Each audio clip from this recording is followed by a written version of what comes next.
Personal loan पाहिजे.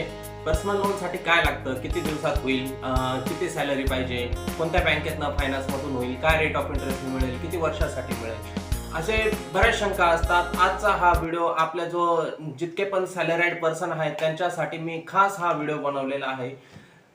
नमस्कार, मी अजय आहिरे, को फाउंडर ऑफ सस्तापैसा.com आणि आज या आपल्या सस्ता पैसा मॅनेजमेंट चॅनल मध्ये मी आपलं सहर्ष स्वागत करतो. आणि आज मी तुम्हाला पर्सनल लोन कसं मिळेल आणि लोन कसं होईल आणि रिजेक्ट का होणार नाही याच्याबद्दल आज मी तुम्हाला इन्फॉर्मेशन देणार आहे. जवळजवळ 95% बँक आणि फायनान्स मध्ये कोणत्या पद्धतीने लोन होतं आज मी तुम्हाला सांगणार आहे. पर्सनल लोन घेण्यासाठी कमीत कमी आपल्या अकाउंटला जी सॅलरी येते ती 15,500 पेक्षा जास्त असणे गरजेचं आहे. 15,500 पेक्षा जर नेट सॅलरी कमी असेल तर आपल्याला ऑनलाईन मध्ये जे काही ऍप्लिकेशन असतात तिथून लोन उपलब्ध होतात, पण त्यांचा रेट ऑफ इंटरेस्ट खूप जास्त असतो. त्याच्यामुळे आपल्याला रेट कमी लागावा आणि कमीत कमी वेळेमध्ये चांगल्या बँक मधून किंवा फायनान्स मधून लोन उपलब्ध होण्यासाठी 95% बँका अशा आहेत की त्यांना 15,500 पेक्षा जास्त सॅलरी पाहिजे तरच आपलं लोन हे चांगल्या बँक आणि फायनान्स मध्ये होऊ शकतं. तर आपण बघूया पुढच्या स्टेप की पर्सनल लोन मिळतं कसं आणि आफ्टर लॉकडाऊन. कारण बँक आणि फायनान्स जे कोविड-19 ची जी सिच्युएशन होती त्याच्या आधी लोन मिळण्याची जी परिस्थिती आणि बँकेचा जो नजरिया होता तो वेगळा होता. आणि आता ज्या आफ्टर कोविड-19 नंतर की बँकेने आणि फायनान्सने अशा विविध प्रकारचे भरपूर असे काही चेंजेस केलेले आहे की ज्या ठराविक कंपन्यांच्या एम्प्लॉईजला लोन मिळत नाही. सॅलरी कॅटेगरी चेंज झालेली, बँकेने कंपनी कॅटेगरी चेंज केलेली, टेन्युअर चेंज केलेला आहे, आपला रेट ऑफ इंटरेस्ट चेंज केलेला आहे. असे विविध प्रकारचे असे रिझन्स आहेत की आधी जे लोन मिळतं त्या पद्धतीने लोन मिळत नाही. सर्व काही ऑनलाईन म्हणजे 95% ऑनलाईन झालेले आहे. त्याच्यात रिजेक्शन रेशो जास्त झालेला आहे कारण बऱ्याचशा अशा कंपनी आहेत की त्याच्यात एम्प्लॉईचे सॅलरीज कमी करून टाकलेली, हाफ सॅलरी करून टाकलेली, तरी बँक आणि फायनान्स अशा आहेत की अशा काही कंपनी नाही लोन देऊ शकते. आज आपण त्याच्याबद्दल बघूया. व्हिडिओ खूप मोठा होणार आहे कारण पर्सनल लोन हे अनसेक्युअर लोन असतं आणि प्रत्येक व्यक्तीची गरज असते. कोणी मॅरेजसाठी घेतं, कोणी टू व्हीलर घेण्यासाठी घेतं, घरात फर्निचर करण्यासाठी घेतं, मुलांची एज्युकेशन फीज असते. भरपूर छोटे मोठे कारण असतात की माणसाला प्रत्येक वेळी किंवा वर्षातून 2 वेळा तरी पर्सनल लोनची गरज पडत असते. आणि पर्सनल लोन हे असं आहे तात्पुरती गरज आपली भागवण्यासाठी हे घेतलं जातं. आणि इतरांकडे आपण पैसे मागण्यासाठी मित्रांकडनं याच्याकडनं त्याच्याकडनं उसनवारी करण्यापेक्षा आपल्याला पर्सनल लोन घेतलेलं कधीही चांगलं असतं. रेट ऑफ इंटरेस्ट बद्दल पण आपण बोलणार आहोत. जर आपल्याला खरंच गरज असेल पर्सनल लोनची तर आपण नक्कीच पर्सनल लोन घेतो.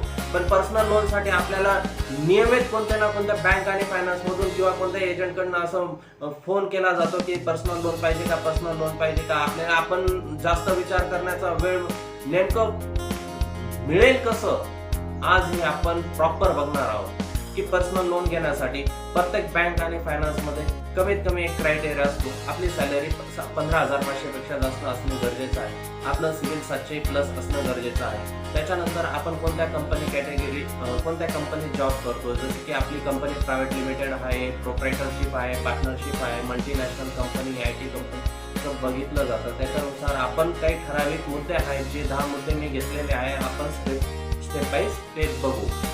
ठीक आहे, तर आपण बघूया की कंपनी कॅटेगरी काय असते नेमकी. कारण कंपनी कॅटेगरी जो चांगल्या कंपनीत जॉब करतो त्याला कमीत कमी रेट ऑफ इंटरेस्ट दिला जातो आणि ज्याला चांगली सॅलरी असते त्याला कमीत कमी रेट दिला जातो आणि ज्याला कमी सॅलरी त्याला रेट ऑफ इंटरेस्ट पण जास्त लागतो. नेमकं काय आहे हा प्रकार तर आपण हा बघूया.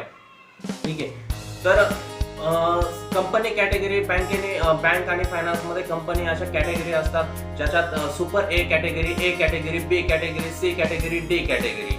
ए कॅटेगरी म्हणजे आता कसं ह्या कंपनी कॅटेगरी फंडा नेमका काय आहे की समजून घ्या. जसं सुपर ए कंपनी कॅटेगरी असेल तर सुपर ए कंपनी कॅटेगरी म्हणजे जसं आपण जर गाड्यांच्या बद्दल उदाहरण घेतलं, जर मर्सिडीज असेल, एक टाटा असेल, सुझुकी असेल किंवा एक बजाज असेल तर तुम्ही विचार करा की एक ऑडी आणि मर्सिडीज ह्या ज्या कंपनी आहेत की हाय परफॉर्मन्स आणि हाय सॅलरी वाल्या आणि एक सुपर फाईन कंपनी आहेत म्हणून यांना एक बँक आणि फायनान्सने खूप चांगली कॅटेगरी दिली. त्याचा रेट असं समजा की ती सुपर ए कॅटेगरी आहे.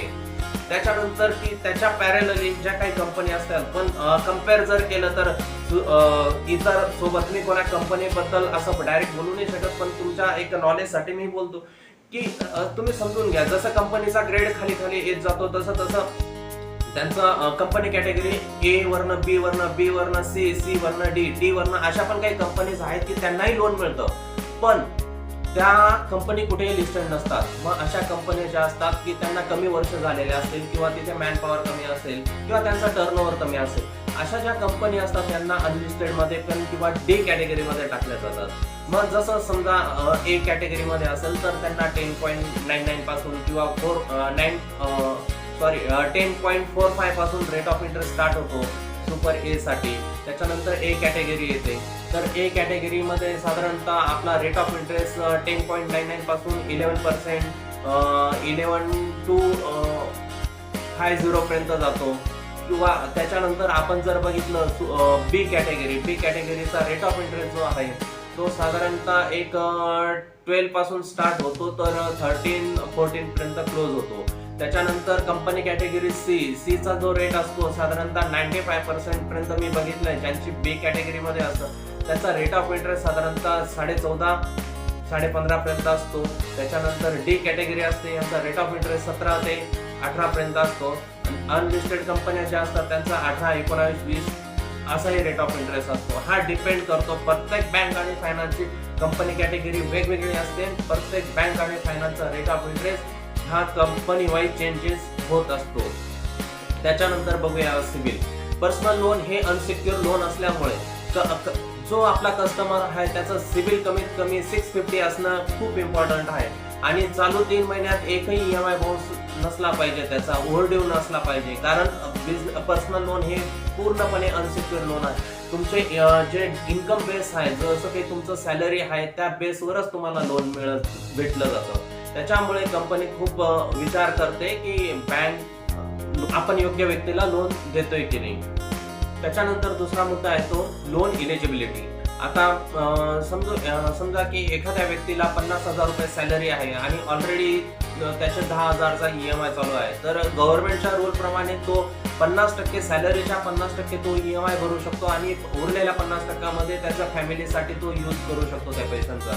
तर आपण बघूया की एखाद्या व्यक्तीला 50,000 जर सॅलरी असेल आणि ऑलरेडी तो 10,000 रुपये ऑलरेडी त्याचे कोणते लोन चालू असेल त्याच्यात पे करतोय, तर त्याचं 50,000च्या 50% 25,000, 25,000मधनं तो 10,000 रुपये ऑलरेडी EMI पे करतोय.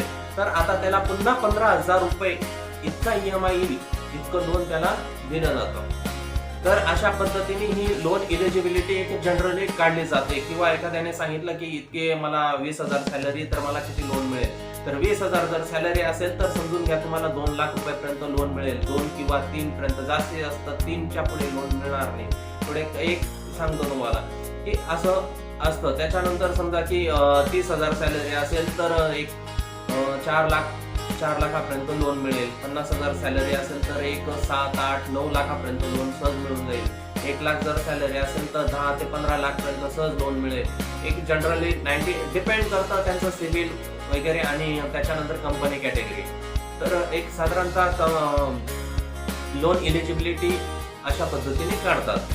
जरा टेन्युअर बद्दल, ऍक्च्युअली पर्सनल लोन हे अनसिक्युअर असल्यामुळे याला कमीत कमी दिवसांसाठी कॅल्क्युलेट केलं जातं. जसं की पर्सनल लोन हे 12 महिन्यापासून तर 3 वर्षापर्यंत मिळतं. काही कंपनी कॅटेगरी नुसार किंवा सॅलरी जर चांगली असेल, गव्हर्नमेंटमध्ये असेल तर 4 किंवा 5 वर्षासाठी हे पर्सनल लोन दिलं जातं. त्याच्यानंतर आपण बघूया प्रोसेसिंग फी. प्रोसेसिंग फी साधारणतः डिपेंड करतं आपण कोणत्या बँक आणि फायनान्समध्ये यांचं लोन करतोय.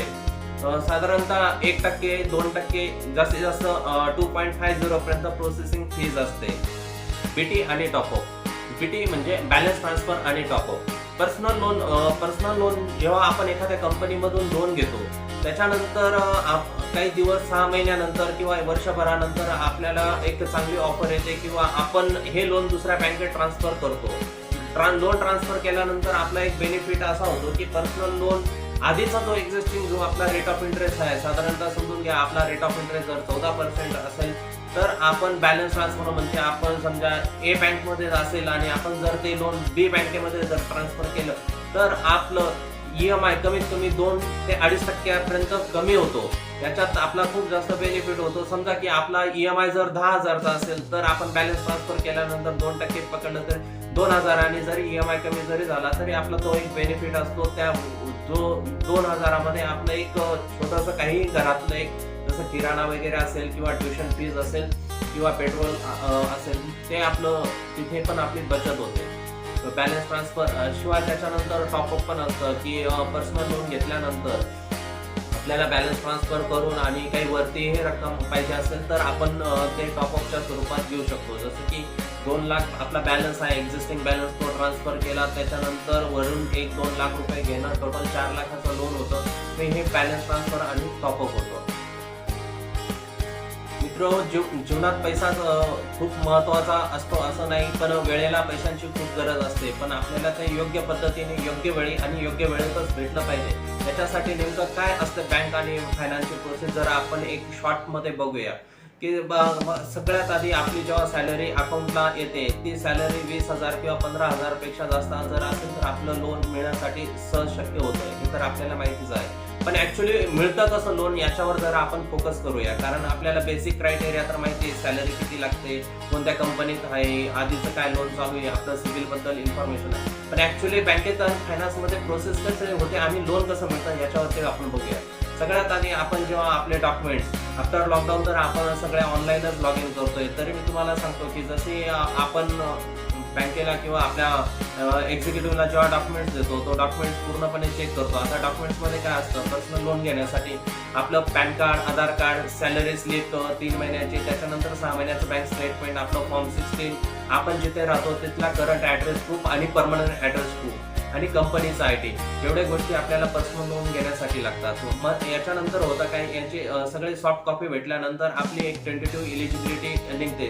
जसं की 20,000 जर सॅलरी असेल तर आपल्याला 2 ते 2.5 लाखापर्यंत लोन मिळेल. असं हे की तुम्हाला एक कॉल करून सांगितलं जातं की आपली 2.5 लाखापर्यंत किंवा 2 लाखापर्यंत लोन मिळतंय. त्याच्यानंतर आपली फाईल लॉग इन होते. लॉग इन करण्यासाठी एवढे डॉक्युमेंट्सवर साईन लागतात, ऍप्लिकेशन फॉर्म फिलअप केला जातो, त्याच्यात जनरल इन्फॉर्मेशन भरली जाते, लोन कशासाठी लागतंय आणि याच्याबद्दल डिस्कशन करून आपला फॉर्म फिलअप करून फाईल लॉग इन होते. फाईल लॉग इन केल्यानंतर ही ऑन सिस्टीमला जाते. आपला एक युनिक ID तयार होतो किंवा बँक किंवा बँकेचा किंवा फायनान्सचा एक SMS येतो की आपली फाईल लॉग इन झाली किंवा आपला एक्झिक्युटिव्ह आपल्याला फोन करून सांगत असतो की आपली फाईल लॉग इन झाली. त्याच्यानंतर आपली फाईलची इलिजिबिलिटी काढून पुढे फाईल व्हेरिफिकेशन डिपार्टमेंटमध्ये जाते. व्हेरिफिकेशनमध्ये काय होतं की आपले जे डॉक्युमेंट्स आहेत ते आपले दिलेले आहेत त्याच्यावर कुठे फ्रॉड तर नाही केलेले आहेत, ते बरोबर आहेत की ते कंपनीसोबत टॅली होत आहेत याचं एक व्हेरिफिकेशन केलं जातं, त्याला RCO म्हणतात. त्याच्यानंतर आपलं एक फिजिकली व्हेरिफिकेशन होतं, त्याच्यात आपल्या कंपनीत आणि आपल्या घरी जाऊन व्हेरिफिकेशन केलं जातं. कंपनीत चेक केलं जातं की हा व्यक्ती इथे जॉब करतो की नाही करतो आणि करतो तर कधीपासून करतोय किंवा याला 2 व्यक्ती तरी ओळखतात का कंपनीमध्ये. हे एक व्हेरिफिकेशन पॉझिटिव्ह येणं इम्पॉर्टंट आहे. कारण ते जर व्हेरिफिकेशन जर झालं तर तुमची फाईल पुढे सरकेल, नाहीतर आपलं लोन तिथे स्टॉप होऊन जाईल. त्याच्यानंतर आपण जिथे राहतात तिथे एक व्हेरिफिकेशन होतं. आपल्या घरच्या व्यक्तीला किंवा आपण तिथे भेटणं इम्पॉर्टंट आहे किंवा कोणीतरी सांगितलं पाहिजे की हा व्यक्ती इथेच राहतो, ते एक इम्पॉर्टंट आहे. त्याच्यानंतर ते जसंही व्हेरिफिकेशन रिपोर्ट पॉझिटिव्ह होतो, एक आपलं फायनल सँक्शन निघतं. फायनल सँक्शनमध्ये आपल्याला जी टोटल अमाऊंट आहे त्याच्याबद्दल डिस्कस केलं जातं. ते डिस्कशन त्याच्यानंतर तुमचे लोन इलिजिबिलिटी हे कॉल सेंटरहून किंवा आपला एक्झिक्युटिव्ह आपल्याला फोन करून सांगत असतो की आपलं लोन इतकं रेट ऑफ इंटरेस्टने इतक्या टेन्युअरसाठी झालेलं आहे, आपण घेण्यासाठी इच्छुक आहेत का. आपण जर होकार दिला तर त्याच्यानंतर पुढची प्रोसेस होते की आपलं लोन सँक्शन होतं. सँक्शन झाल्यानंतर आपलं ॲग्रीमेंट होतं. ॲग्रीमेंटसाठी आपल्याला कमीत कमी 2 चेक, काही ठिकाणी चेकही लागत नाही, E-match होऊन जातं. तर जसे आपलं ॲग्रीमेंट होतं, ॲग्रीमेंट झाल्यानंतर साधारणतः सेम डे किंवा दुसऱ्या दिवसापर्यंत आपल्या अकाउंटला पेमेंट येऊन जातं. मित्र, आता तर आपल्याला कळायलं आहे की बँकेत आणि फायनान्समध्ये लोन कसं होतं. मात्र आपलं एवढं करून पण आपले लोन रिजेक्ट का होतात, रिजेक्ट होण्याचे पण काही रिझन आहेत. आता मी तुम्हाला ते सांगणार आहे. पण याच्या आधी आमचा जो चॅनल आहे, आपला जो सस्ता पैसा मॅनेजमेंट हा YouTube चॅनल आहे, याला नक्कीच आपण लाईक करा, शेअर करा अशा मित्रांसोबत की त्यांना लोन घेण्यासाठी हा व्हिडिओ त्यांची मदत करेल. मित्र, आपण जर बघितलं आता लोन बँक आणि फायनान्समध्ये लोन कसं होतं तर आता मी तुम्हाला सांगणार आहे की एवढं करून सुद्धा आपले लोन रिजेक्ट का होतात, रिजेक्ट होण्याचे रिझन काय आहे, का कारण आहेत की बँक असे फाईल आपल्या रिजेक्ट पण होतात, सगळ्या काही गोष्टी चांगल्या असून. ठीक आहे, तर मी आता तुम्हाला सांगतो एवढं करूनही फाईल रिजेक्ट का होते. फाईल रिजेक्ट होण्याचे रिझन म्हणजे छोटे छोटे रिझन्स आहेत की याच्यात सगळ्यात महत्त्वाचा जो मॅटर करतो की आपले रिपेमेंट हिस्ट्री. जेव्हा बँक आणि फायनान्स मध्ये जेव्हा फाईल जाते त्याच्यानंतर आपलं सिबिल चेक केलं जातं. सिबिल चेक केल्यानंतर त्याच्यात बघतात की जर प्रिव्हियस हिस्ट्री जी आहे आपली, म्हणजे इथून मागे जे काही लोन घेतलेले आहे ते तुम्ही रिपेमेंट कसं केलेलं आहे, म्हणजे कुठे बाउन्स केले, बाउन्स केल्यानंतर किती दिवसात आपण पे केलेलं आहे आणि असं किती वेळा झालेले आहेत, वर्षातनं 3 वेळा 4 वेळा 5 वेळा, की आपली हॅबिट्स आहे बाउन्स करण्याची. सिबिल जसं जर कमी जर असेल आणि चालू 3 महिन्यात जर आपला EMI बाउन्स असेल तर आपलं लोन रिजेक्ट होतं. त्याच्यानंतर आपलं जे व्हेरिफिकेशन होतं, आपण कंपनीत भेटले नाही किंवा आपण जो ऍड्रेस दिलेला त्या ठिकाणी आपण राहतच नाही किंवा कोणी सांगितलं की हा व्यक्ती ते राहत नाही, तरी आपली फाईल रिजेक्ट होते. त्याच्यानंतर आता बघूया की अशा काही कंपनीज असतात की कंपनी कॅटेगरी बँकेने लिस्टिंग केलेली आहे, पण ती सध्याच्या तुलनेने, ती मागील वर्षाच्या तुलनेने आता त्याचा जो प्रॉफिट आहे तो लॉस मध्ये चाललाय. जर एखाद्या कंपनी वर्कर तिथे काम करतोय आणि ती कंपनी जर लॉस मध्ये जाते तर अशा वेळेसही ती कंपनीतल्या एम्प्लॉईला ते लोन रिजेक्ट होतं. त्याच्यानंतर तुम्ही एकाच महिन्यात 4-5 ठिकाणी इन्क्वायरी केल्यात आणि आता पुन्हा माझ्याकडे आलेली, तर असं समजलं जातं की तुम्ही आधी पण कुठेतरी रिजेक्ट होऊन आलेले, पुन्हा आमच्याकडे आलेले, तर त्याच्यामुळे फाईल रिजेक्ट होते. तर म्हणजे कसं लोन घेताना एक समजून घ्या की तुम्ही कमीत कमी ठिकाणी अप्लाय करा, म्हणजे असंच ठिकाणी अप्लाय करा की तुम्हाला असं वाटत असेल की आपलं लोन ह्या बँकेत होऊ शकतं, किंवा फाईल लॉग इन करण्याच्या आधी या गोष्टींची चौकशी करा की कोणत्या बँकेत आपलं लोन होतं, तिथे आपले पेपर गेले पाहिजे. विनाकारण इकडे तिकडे पेपर देऊ नका. ते एक रिझन आहे की फाईल रिजेक्ट होण्याचं, जे आपल्याला कळून येत नाही. आपण बाय डिफॉल्ट असं ऑनलाईनला इकडे क्लिक कर तिकडे कर, ह्या गोष्टींमुळे आपलं लोन रिजेक्ट होण्याचे चान्सेस जास्त आहेत. जॉब एक्सपिरियन्स, जरी आपली सॅलरी चांगली असेल, चांगल्या कंपनीत जॉबला असेल, पण होता काय, आपण जॉब एक्सपिरियन्स मध्ये कमी पडतो. 1 वर्षाच्या आतच आपली जॉब स्टॅबिलिटी, काही ठिकाणी 2 वर्षाच्या आतली जॉब स्टॅबिलिटी असते. ते जॉब स्टॅबिलिटी कमी असल्यामुळे किंवा एक्सपिरियन्स प्रूफ नसल्यामुळे आपलं लोन रिजेक्ट होतं. हे एक रिझन आहे फाईल रिजेक्ट होण्याचं. फाईल रिजेक्ट होण्याचं अजून एक रिझन आहे की आपण कंपनीत, चांगल्या कंपनीत किंवा गव्हर्नमेंट मध्ये जॉब करत असेल, पण होता काय, आपली सॅलरी वेळेवर होत नाही किंवा सॅलरी होते सेम टू सेम महिन्यात होते, पण काय असतं, कधी 5 तारखेला सॅलरी होते, कधी 15 तारखेला होते, कधी 20 तारखेला होते. काही वेळेस असं होतं की सॅलरी एक महिना होत नाही, म्हणजे असं परफेक्ट असा टाइम नसतो की त्या तारखेला तुमची सॅलरी होते. ह्या एक रिझन असतं की फाईल रिजेक्ट होण्याचं. त्याच्यानंतर म्हणजे रिझन का, की तुमचा EMI समजा 7 तारखेला लागणार आहे, तर तुमची सॅलरी कधी 10ला होणार, कधी 15ला होणार, कधी 20ला होणार. असं जर असेल तर कंपनी काय बघते, आपला EMI वेळेवर येणार नाही, त्या कस्टमर आपल्याला म्हणजे कायमस्वरूपी त्रास देईल. ह्या हेतूने पण आपली फाईल रिजेक्ट होते. त्याच्यात जनरली इतके रिझन असतात की फाईल रिजेक्ट होण्याचे. जर आपल्याला कधीही पर्सनल लोनची किंवा बिझनेस लोनची रिक्वायरमेंट असेल, कोणत्याही लोनची रिक्वायरमेंट असेल, तर नक्कीच तुम्ही आम्हाला कॉल करा. मी आपल्याला पर्सनल लोन किंवा बिझनेस लोन किंवा कोणत्याही लोनची रिक्वायरमेंट असेल नंबर देतो, त्या नंबरला तुम्ही कॉल करा, त्यांच्यासोबत बोला. आपलं नक्कीच 100% लोन होईल व आपलं लोन रिजेक्ट होणार नाही याची 100% काळजी घेतली जाईल. धन्यवाद मित्रांनो, की आपल्याला पर्सनल लोनचा एक माझा छोटासा प्रयत्न होता की कमीत कमी वेळेत आणि आपल्याला जास्तीत जास्त इन्फॉर्मेशन देण्याचा मी प्रयत्न केलेला आहे. नक्कीच आपल्या चॅनलला लाईक करा, सबस्क्राईब करा आणि बेल आयकॉनलाही क्लिक करा. धन्यवाद मित्रांनो, भेटूया नक्कीच पुढच्या व्हिडिओमध्ये. आपल्याला कोणत्याही प्रकारची लोनची इन्फॉर्मेशन पाहिजे असेल तर नक्कीच कळवा, आम्ही आपले प्रॉब्लेम नक्कीच सॉल्व्ह करू. मित्र हो, हा आतापर्यंत मी जी तुम्हाला इन्फॉर्मेशन दिलेली आहे ही जवळजवळ 95% बँक आणि फायनान्स मध्ये या पद्धतीने लोन होतात व रिजेक्टही होतात. धन्यवाद मित्रांनो, भेटूया आपण पुन्हा एकदा.